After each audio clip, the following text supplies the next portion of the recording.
राम राम साथियों, आप सभी का स्वागत है आपके अपने YouTube channel HSSC think tank पे। साथियों, जैसा कि आप सभी को पता है, हमारा हीट एंड टेम्परेचर चैप्टर चला हुआ है और हम उसकी 2 वीडियो अपलोड कर चुके हैं। आज ये तीसरी वीडियो है और इसमें हम हीट एंड टेम्परेचर को कंप्लीट कर देंगे। तो चलिए ज्यादा समय ना लगाते हुए हम आज का अपना टॉपिक स्टार्ट करते हैं, जिसे बोलते हैं Newton's law of cooling. Newton's ने किसी वस्तु का ठंडे होने का एक नियम दिया था और वो क्या था? Rate of cooling of a body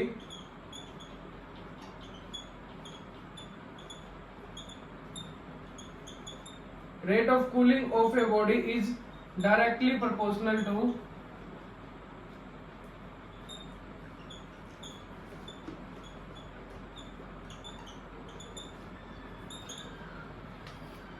rate of cooling of a body is directly proportional to change in temperature of a body and its surrounding. Change of temperature of body and its surrounding.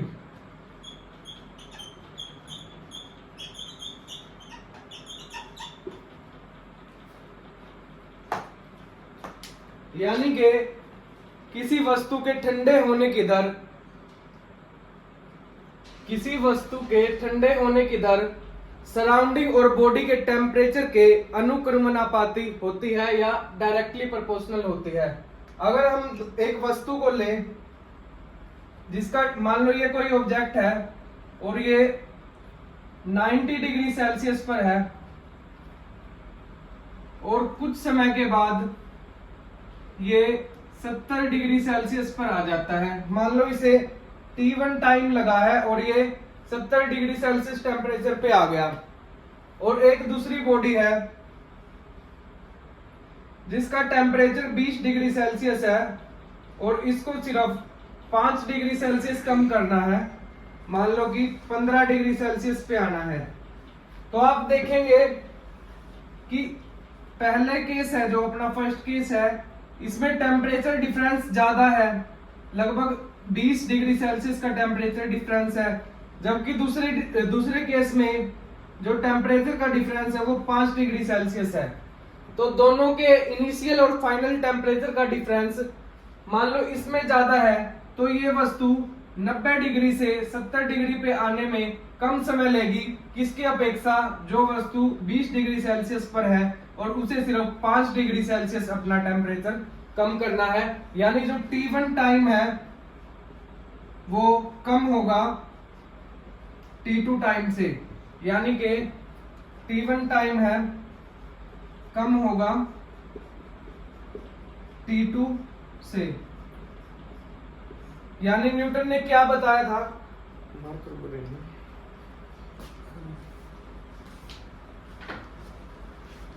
Newton ने यह बताया था कि अगर initial और final temperature का जो difference है जितना ज्यादा होगा, वो वस्तु ठंडा होने के लिए उतना ही कम समय लेगी। तो ये था न्यूटन का लॉ ऑफ कूलिंग या न्यूटन का शीतलन का नियम भी जिसे हम बोल सकते हैं। अब हम आगे चलते हैं, एक और लॉ है। तो अब हम पढ़ेंगे किरचॉफ लॉ। किरचॉफ ने एक नियम दिया था अब्जॉर्प्टिव एंड इमिसिविटी पावर के ऊपर किसी भी वस्तु की, जिसका कंपैरिजन किया गया था ब्लैक बॉडी से। ब्लैक बॉडी सबसे पहले समझेंगे क्या होती है। ब्लैक बॉडी वो बॉडी होती है जो अपने ऊपर पड़ने वाली जितनी भी रेज है, किरणें हैं, उनको अवशोषित कर लेती है, यानी कि अब्जॉर्ब कर लेती है। तो न्यूटन ने बताया, किरचॉफ ने बताया, at any temperature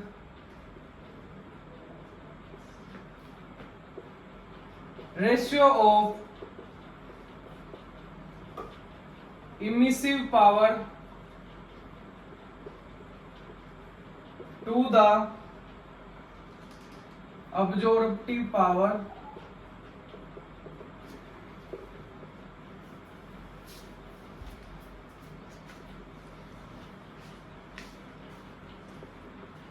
is same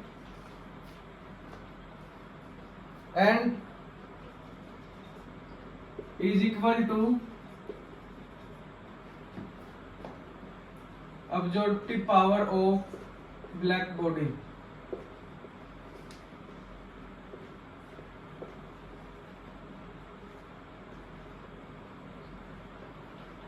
सरल भाषा में इसको समझे तो किरचॉफ ने यह बताया कि कोई वस्तु जो जितना ज्यादा विकिरण को अवशोषित करती है वो उतना ही ज्यादा अच्छी तरीके से विकिरणों को रेडिएट भी करेगी या विकिरणों को छोड़े भी या उत्सर्जित भी करेगी। मान लो एक ऑब्जेक्ट है, ये है कोई ऑब्जेक्ट, इसका नाम हम रखते हैं A1। ये परफेक्टली ब्लैक है और एक दूसरा ऑब्जेक्ट है, ये वाइट कलर का है और इसका नाम देते हैं हम A2। इनको एक सेम टेम्परेचर पे ले जाके, मान लो इनको 100 डिग्री टेम्परेचर पे हम ले जाते हैं और एक अंधेरे वाले कमरे में रख देते हैं। तो जो आपको पता है कि काला रंग है वो अच्छा अवशोषक होता है किरणों का, तो काला रंग क्या करेगा, किरचॉफ लॉ के नियम के अनुसार काला रंग जितना ज्यादा अच्छा अवशोषक है किरणों का उतना ज्यादा अच्छा उत्सर्जक भी होगा किरणों का। तो अंधेरे कमरे में रखने के बाद जो ब्लैक वाली बॉडी थी अपनी, जिसे हमें A1 का नाम दिया था, ये ज्यादा अच्छी तरह से किरणों को उत्सर्जित करेगी, जबकि जो व्हाइट बॉडी होती है ये अच्छी अवशोषक नहीं होती किरणों की, यानी अपने ऊपर पड़ने वाली जो लाइट रेज है उनको अच्छी तरह से अब्जॉर्ब ना करके रिफ्लेक्ट कर देती है या उत्सर्जित कर देती है। जबकि ब्लैक बॉडी का क्या काम होता है, ये अपने ऊपर पड़ने वाली मैक्सिमम किरणों को अब्जॉर्ब कर जाती है। तो किरचॉफ के नियम के अनुसार क्या हुआ, किरचॉफ का नियम हमें यह बताता है कि जो वस्तु जितनी ज्यादा अच्छी अवशोषक है किरणों की वो उतनी ही ज्यादा अच्छी उत्सर्जक भी होगी। एग्जाम्पल के तौर पे अगर इसे हम समझना चाहें तो जो मिल्टन की बोतलें आती है पानी की, मान लो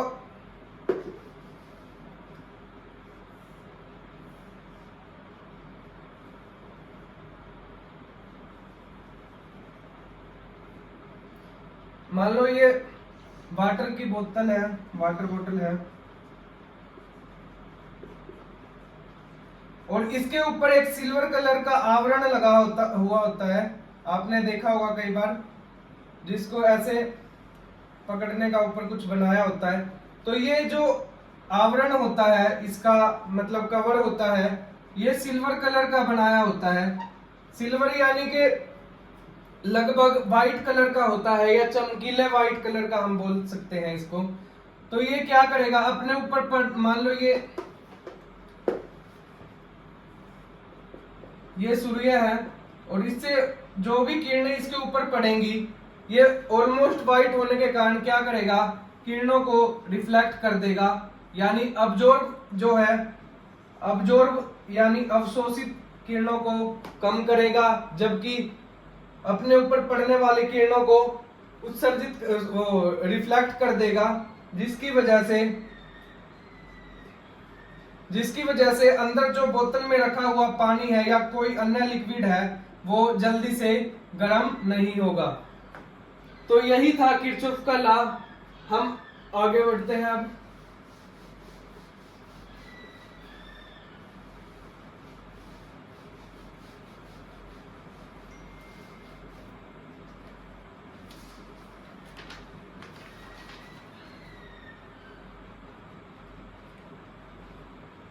अब बात करते हैं स्टीफन के लॉ की। स्टीफन्स लॉ यानी स्टीफन का नियम।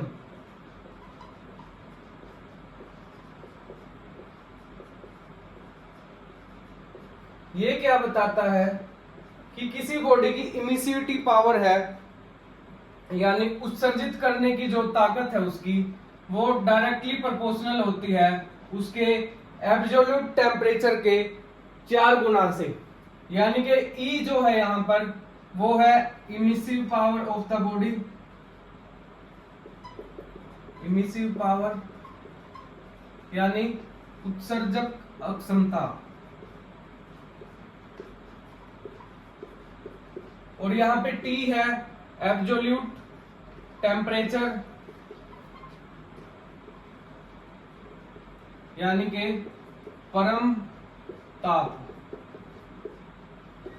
तो इस्लाम में ज्यादा कुछ है नहीं, एग्जाम में पूछा भी नहीं जाता, बस नॉलेज के लिए हम देख रहे थे इसे। ये कहता है कि जो किसी भी वस्तु की जो उत्सर्जक अक्षमता है वो उसके परम ताप के चौथे घात के अनुक्रमणापाती होता है। और ये जो डायरेक्टली प्रोपोर्शनल है इसको हम सिग्मा के साथ सिग्मा लगा के हटा देते हैं, यानी E जो होता है यानी उत्सर्जक अक्षमता जो होता है fourth power of absolute temperature के, और ये एक कांस्टेंट होता है जिसे हम स्टीफन कांस्टेंट का नाम देते हैं, स्टीफन कांस्टेंट इसे बोलते हैं। अगर बात करें इसकी वैल्यू की तो इसकी वैल्यू 5.67 इंटू 10 की पावर -8 वोट मीटर की, या हम इसे बोले वोट पर मीटर स्क्वायर इंटू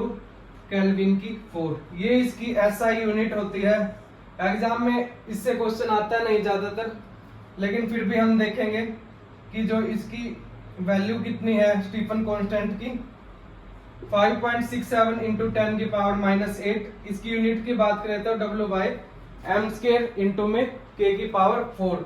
इसमें सिर्फ ये देखने का है कि जो उत्सर्जक अक्षमता होती है किसी बॉडी की या इमिसिविटी पावर होती है वो उसके एब्सोल्यूट टेम्परेचर के 4 टाइम होती है, या उसकी घात के मतलब परम ताप के घात के 4 गुना होती है।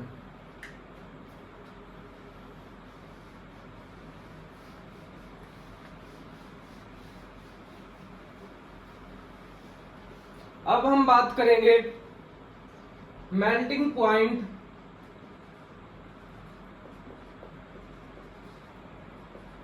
और आइस पॉइंट की। मेल्टिंग पॉइंट यानी कि गलनांक, और आइस पॉइंट यानी कि हिमांक बिंदु।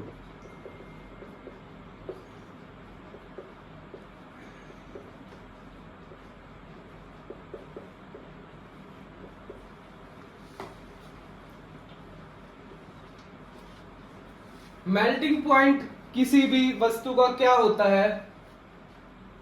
मेल्टिंग पॉइंट वो टेम्परेचर होता है जिसपे कोई वस्तु सॉलिड अवस्था से द्रव की ओर या लिक्विड की ओर पिघलना स्टार्ट कर देती है, यानी कि सॉलिड से लिक्विड की ओर चेंज करने का मतलब उसका फेस जो होता है सॉलिड फेस से लिक्विड फेस में चेंज होना स्टार्ट हो जाती है।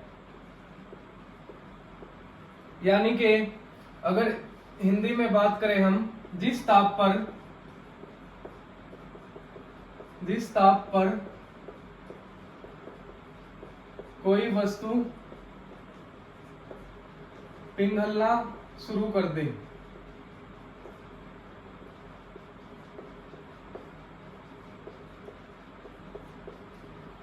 बात करते हैं आइस पॉइंट यानी हिमांक बिंदु की, तो जिस ताप पर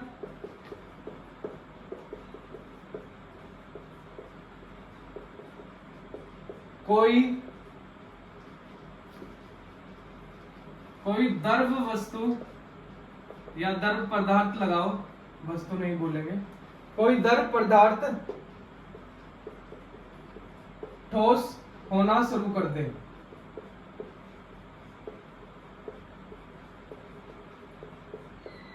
अगर हम बर्फ और पानी की बात करें इन दोनों के एग्जाम्पल के तौर पे, तो मेल्टिंग पॉइंट जो होगा, मान लो बर्फ है, ये आइस क्यूब है,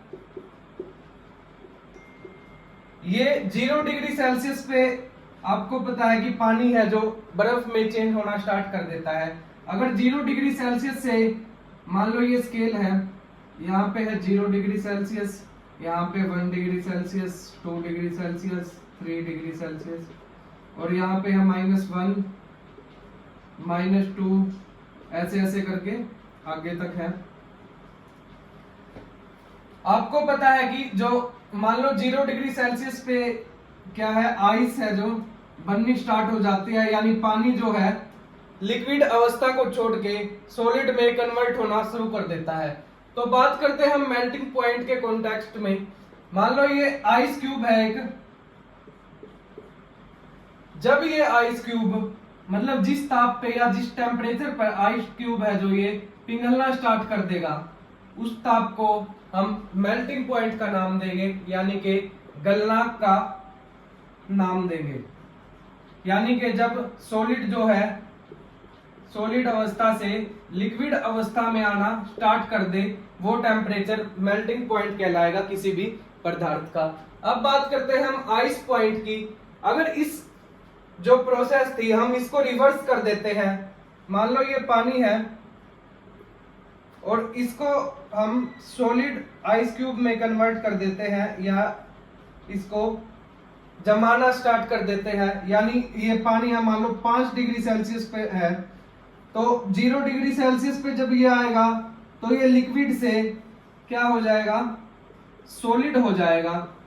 यानी कि जिस टेम्परेचर पर कोई लिक्विड पदार्थ जो है सॉलिड पदार्थ में कन्वर्ट होना स्टार्ट कर दे या कोई लिक्विड स्टेट को छोड़ के सॉलिड स्टेट में जाना स्टार्ट कर दे, तो उससे उस ताप को या उस टेम्परेचर को उस पदार्थ का आइस पॉइंट या हिमांक बिंदु का नाम दिया जाता है उसे। और एक इंटरेस्टिंग बात और बताते हैं, जब पानी है यानी वाटर है, जब आइस में कन्वर्ट होता है तो ये एक्सपेंड होता है, यानी कि फैलता है। जबकि जो वाटर है यानी कि जब पानी से हम बर्फ जमाते हैं तो उसका साइज है जो फैलना स्टार्ट करेगा। अगर हम बात करते हैं आइस से वाटर में चेंज करने की, यानी कि बर्फ को पिघलाकर अगर हम पानी का रूप देंगे यानी सॉलिड से लिक्विड स्टेट में आएंगे, तो ये सिकुड़ना प्रारंभ करेगी, यानी जितना वॉल्यूम उसने पहले घेरा हुआ था उससे कम उसका वॉल्यूम हो जाएगा। और एक इंटरेस्टिंग फैक्ट और है आइस और वाटर वाले चैप्टर से या टॉपिक से, सॉरी, जो भी पदार्थ सॉलिड अवस्था से जब लिक्विड अवस्था में आते हैं यानी सॉलिड स्टेट से लिक्विड स्टेट में आते हैं और वो सिकुड़ते हैं, तो अगर उन पे प्रेशर बढ़ाया जाएगा तो उनका गलनांक है वो कम हो जाएगा। मान लो कि प्रेशर यानी कि दाब अगर उन पे बढ़ाया जाए तो उनका मेल्टिंग पॉइंट जो होता है वो कम हो जाएगा। और एक इंटरेस्टिंग फैक्ट और है, अगर बर्फ में जो नमक एक किस्म की अशुद्धि है या इम्प्योरिटी जिसे हम बोलेंगे, अगर बर्फ में नमक मिला दिया जाए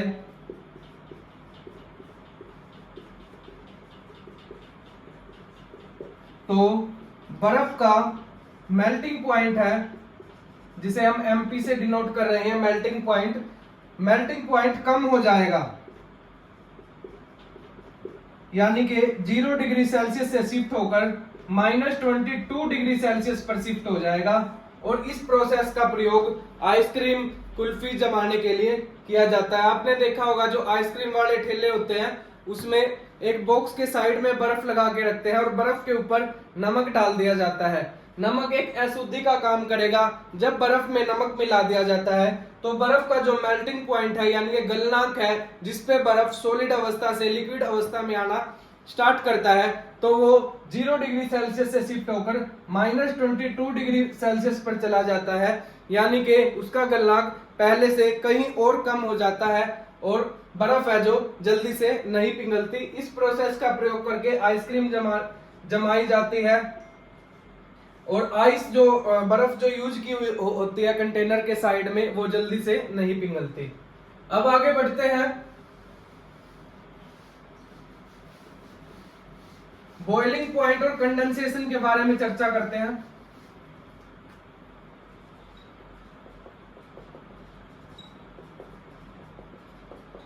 बॉइलिंग पॉइंट यानी क्वथनांक जिसे हम बोलते हैं, और एक है कंडेंसेशन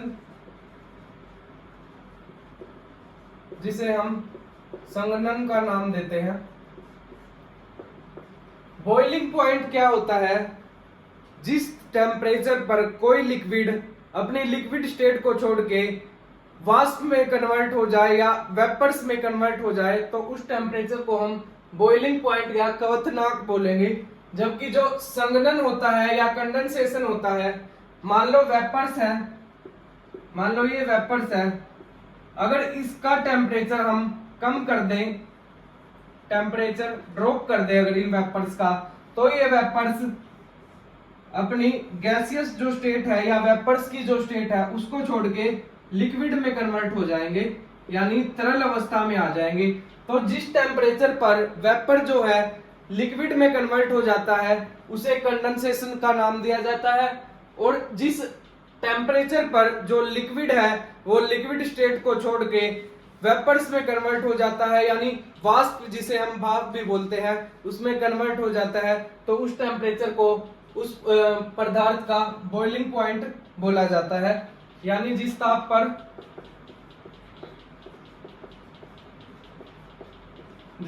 पर द्रव पदार्थ जो है वाष्प में चेंज हो जाए, और कंडेंसेशन या संघनन जिसे हम बोलते हैं, जिस ताप पर वाष्प यानी भाप जो है वो द्रव में चेंज हो जाए, तो उसे हम संघनन या कंडेंसेशन प्रोसेस भी बोलते हैं।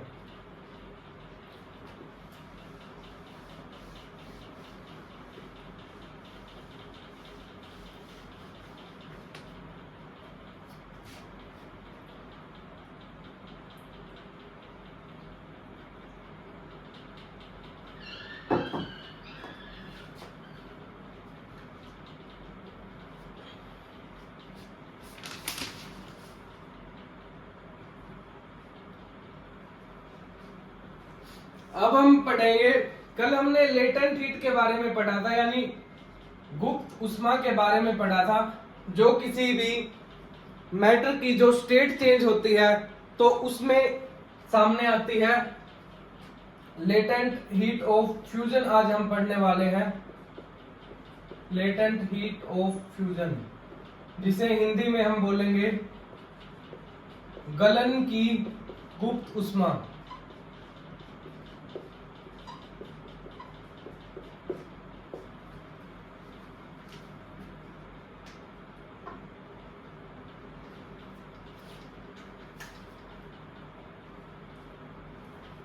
तो लेटेंट हीट ऑफ फ्यूजन या गलन की गुप्त उष्मा क्या होती है?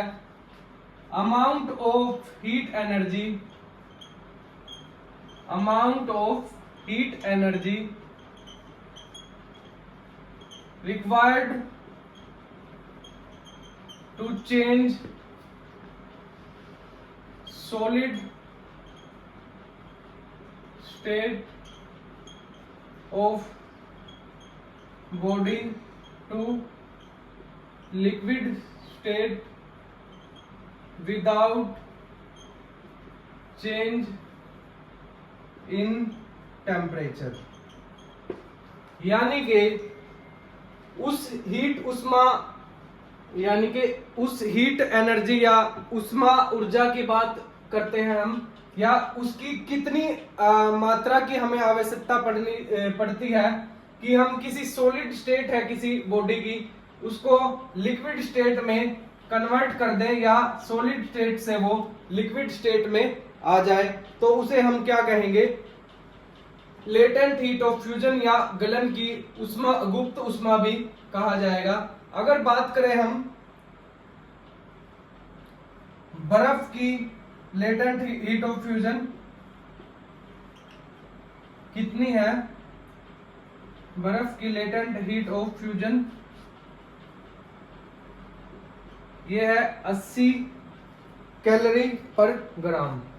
80 कैलोरी पर ग्राम। अब इससे रिलेटेड, इससे मतलब मिलती जुलती एक टर्म और है जिसे हम लेटेंट हीट ऑफ वेपराइजेशन भी बोलते हैं। Latent heat of vaporisation,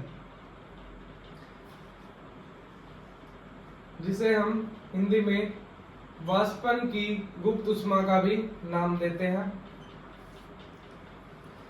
latent heat of vaporisation क्या होती है? Amount of heat energy required to change liquid state of a body to vapour state, या गैसियस स्टेट भी हम बोल सकते हैं, without change in any temperature, यानी बिना टेम्परेचर में, बिना ताप में चेंज किए गए किसी बॉडी की लिक्विड स्टेट को हम वेपर स्टेट में चेंज कर देते हैं। तो उसको, उस स्टेट चेंज के लिए कितनी हमें उष्मा ऊर्जा की या हीट एनर्जी की आवश्यकता पड़ने वाली है, उसे हम क्या बोलेंगे? उसे हम लेटेंट हीट ऑफ वेपराइजेशन बोलेंगे।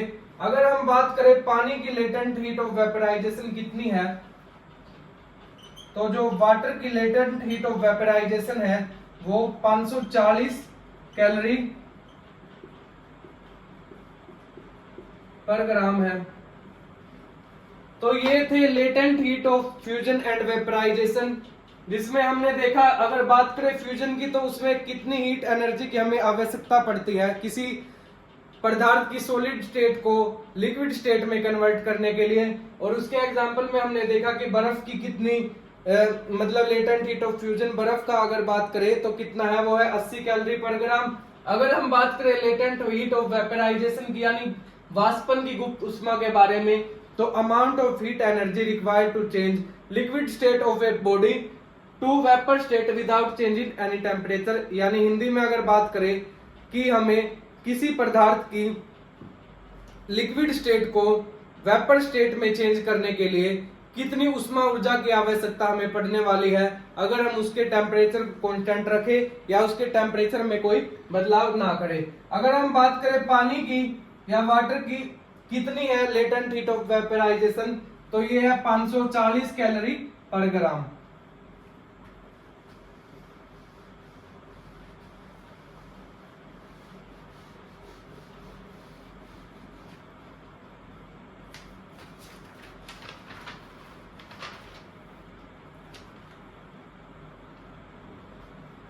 अब हम बात करेंगे उष्मा और टेम्परेचर से रिलेटेड एक ब्रांच है साइंस की, जिसे नाम दिया गया है थर्मोडायनेमिक्स। अगर इस टर्म को ब्रेकआउट करें तो ये होगी थर्मो यानी कि हीट, थर्मल प्लस में डायनेमिक। आपको पता है थर्मल होता है उष्मा यानी हीट एनर्जी से रिलेटेड टर्म है। अगर बात करें डायनेमिक्स की, तो जो गतिज ऊर्जा है या गति है उससे संबंधित होता है डायनेमिक। अगर बात करें थर्मोडायनेमिक्स के हिंदी के नाम की, तो इसे बोला जाता है उष्मा गतिकी।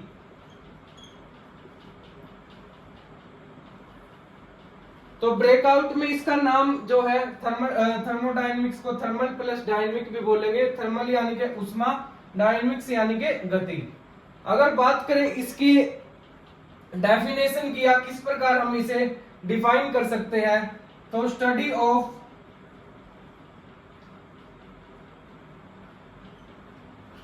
ट्रांसफॉर्मेशन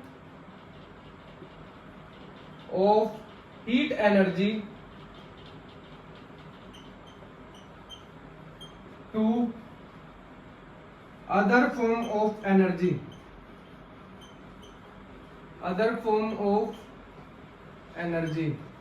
और वाइस वर्सा। यानी thermodynamics is a branch of science which deals with study of transformations of heat energy to other form of energy. यानी हीट एनर्जी की किसी दूसरी अन्य फॉर्म में कन्वर्जन या ट्रांसफॉर्मेशन को थर्मोडायनेमिक्स बोला जाता है या उष्मागतिकी बोला जाता है। अगर हिंदी में बात करें हम, उष्मा ऊर्जा का उष्मा ऊर्जा के किसी अन्य रूप में रूपांतरण या अंतर रूपांतरण हम बोलेंगे। उष्मा ऊर्जा के किसी अन्य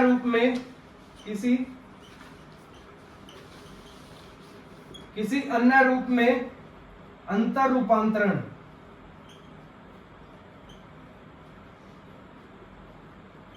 क्या कहलाएगा? उष्मागतिकी यानी कि थर्मोडायनेमिक्स कहलाएगा। थर्मोडायनेमिक्स के एक दो रूल है जिन्हें हम देखेंगे, जो बेसिक रूल्स है।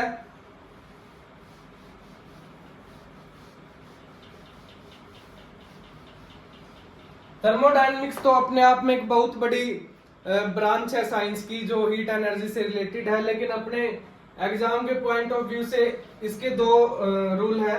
फर्स्ट लॉ जो है, अगर बात करें हम फर्स्ट लॉ की, प्रथम नियम की, तो ये law of conservation of heat energy है, यानी कि ऊर्जा के संरक्षण का नियम है, जो क्या कहता है? Energy is neither created nor be destroyed but it can be convert into one form of energy to another form of energy. यानी कि ऊर्जा को ना तो बनाया जा सकता, ना ही ऊर्जा को नष्ट किया जा सकता है, परंतु हम ऊर्जा के एक रूप से दूसरे रूप में चेंज कर सकते हैं, यानी रूपांतरण उसका कर सकते हैं। दूसरे टर्म में अगर फर्स्ट लॉ को डिफाइन करें तो उसमें यह बताता है कि हीट एनर्जी है, अगर किसी सिस्टम पर वर्क कर रही है तो हीट एनर्जी है दो चीजों में कन्वर्ट होएगी। एक तो उसकी इंटरनल एनर्जी जो सिस्टम की है वो बढ़ जाएगी, और दूसरा कोई ना कोई एक्सटर्नल वर्क वो करेगी। यानी कि अगर उष्मा ऊर्जा की बात करें हम, उष्मा ऊर्जा एक तो इंटरनल एनर्जी किसी सिस्टम की है, इंटरनल एनर्जी को बढ़ाएगी। अगर दूसरे कॉन्टेक्स्ट में हम बात करें, कोई ना कोई एक्सटर्नल वर्क जरूर करेगी।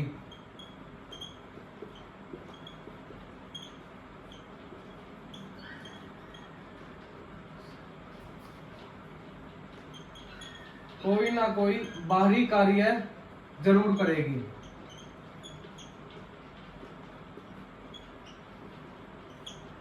तो फर्स्ट लॉ को या तो हम इस तरह डिफाइन कर सकते हैं कि उष्मा को ना तो बनाया जा सकता, ना नष्ट किया जा सकता, परंतु एक रूप से दूसरे रूप में कन्वर्ट किया जा सकता है, चेंज किया जा सकता है। अगर दूसरे कॉन्टेक्स्ट में हम बात करें फर्स्ट लॉ की, तो ये कहता है कि अगर किसी सिस्टम पर हम हीट एनर्जी अप्लाई कर रहे हैं या किसी सिस्टम को हीट एनर्जी दे रहे हैं, मान लो ये कोई सिस्टम है, इस पे हमने हीट एनर्जी दी, तो ये हीट एनर्जी क्या करेगी? दो काम करेगी। एक तो उसकी जो इंटरनल एनर्जी है उसको इंक्रीज कर देगी, दूसरा कोई ना कोई एक्सटर्नल वर्क करेगी, कोई ना कोई बाहरी कार्य जरूर करेगी। तो ये था थर्मोडायनेमिक्स का फर्स्ट लॉ। अब हम आगे बढ़ते हैं थर्मोडायनेमिक्स के सेकंड लॉ की तरफ।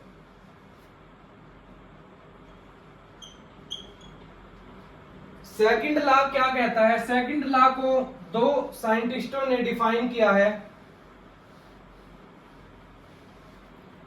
एक तो है केल्विन प्लैंक, जिसे हम बोलते हैं केल्विन प्लैंक स्टेटमेंट का नाम इसे दिया जाता है। तो इन्होंने क्या बताया? और दूसरा है क्लेसियस स्टेटमेंट।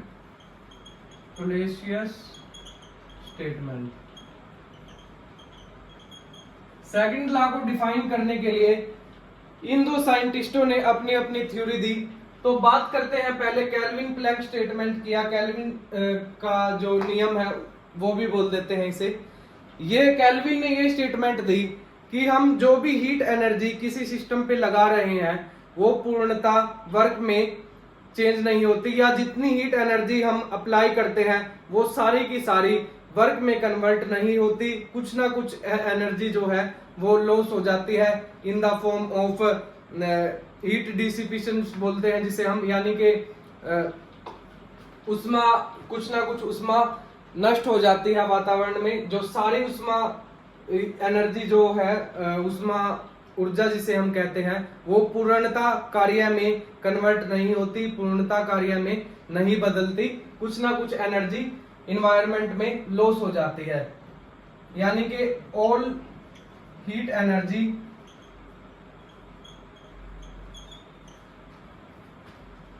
अगर बात करें हम केल्विन स्टेटमेंट की, तो ये कहता है it is not possible to convert all heat energy into work। यानी कि उष्मा ऊर्जा को पूर्णता कार्य में नहीं बदला जा सकता।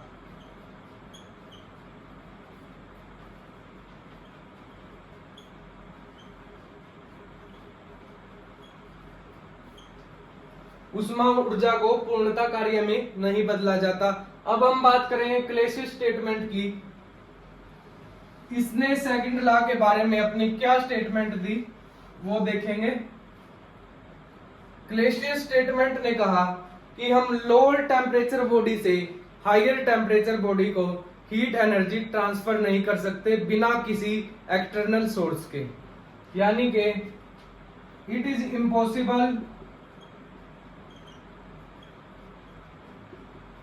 impossible to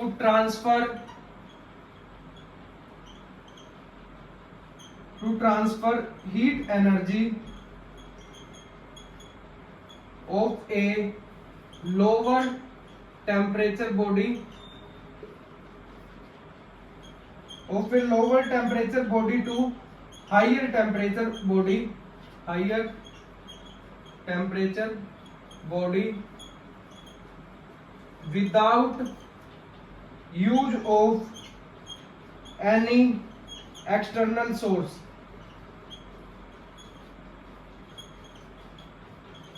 यानी कि किसी बाहरी अन्य माध्यम के बिना या किसी अन्य बाहरी माध्यम जो हम बोलेंगे उसके यूज के बिना या उसके उपयोग के बिना किसी लोअर टेम्परेचर बॉडी से हायर टेम्परेचर बॉडी को हीट देना असंभव है। यानी कि मान लो ये कोई बॉडी है और इसका टेम्परेचर है 10 डिग्री सेल्सियस, और यहाँ पर कोई बॉडी है और इस बॉडी का टेम्परेचर है 50 डिग्री सेल्सियस।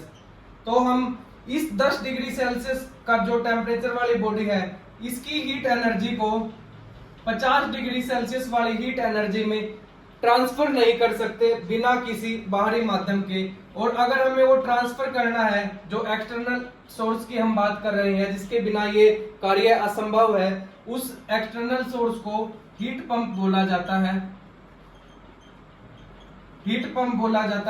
और ये हीट पंप क्या करता है, जो लोअर टेम्परेचर बॉडी है ना, लो टेम्परेचर बॉडी यानी कि कम तापमान वाली वस्तु जो है, उससे हीट एनर्जी को निकालकर हाई टेम्परेचर बॉडी जो है यानी कि उच्च तापमान वाली वस्तु जो है उसको हीट एनर्जी ट्रांसफर कर सकता है। परंतु जो ये एक्सटर्नल सोर्स यानी हीट पंप जो यूज हम कर रहे हैं, उसके बिना ये कार्य इम्पॉसिबल है। यानी कि लोअर टेम्परेचर बॉडी से हायर टेम्परेचर बॉडी को ट्रांसफर नहीं किया जा सकता। ये है सेकंड लॉ जिसमें क्लेसियस ने अपनी स्टेटमेंट दी।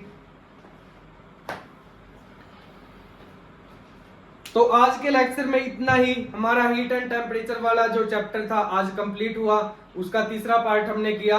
और हीट एंड टेम्परेचर वाले चैप्टर में से आने वाले जितने भी इम्पोर्टेंट क्वेश्चंस के बारे में हमने डिस्कशन किया, और वेरियस जो मोस्ट इम्पोर्टेंट पॉइंट जिन्हें हम कहें, जैसे कि ये सेकंड लॉ है, सेकंड लॉ से बहुत बार पूछ लिया जाता है। मान लो स्टेटमेंट तो दे देंगे क्लेसियस की, पूछ लेंगे कि भाई ये स्टेटमेंट किससे संबंधित है, ऑप्शन दे देंगे कोई और, तो इस टाइप से आता है। और प्रेशर कुकर और ये जो हमने देखा था कि भाई बर्फ है जो मतलब पानी से अगर बर्फ अवस्था में जाता है यानी बर्फ से सॉलिड अवस्था की तरफ मतलब पानी जो है अगर बर्फ के रूप में कन्वर्ट होता है तो वो सिकुड़ता है या फैलता है या कुछ नहीं होता या सेम रहता है। तो इस तरह के क्वेश्चन किए जाते हैं। और melting point and boiling point पे प्रेशर क्या क्या इफेक्ट रहता है यानी दाब का क्या प्रभाव आता है, मेल्टिंग पॉइंट कम होता है या बॉइलिंग पॉइंट बढ़ता है, इस तरह के क्वेश्चन जो है तो इस चैप्टर से पूछ लिए जाते हैं। तो आज के चैप्टर में इतना ही, मिलते हैं अगली वीडियो में एक नए चैप्टर के साथ। अगर वीडियो पसंद आ रही है तो वीडियो को अपने दोस्तों के पास शेयर करें, वीडियो को लाइक करें और सब्सक्राइब करना तो भूलिए मत। चलिए मिलते हैं अगली वीडियो में, धन्यवाद।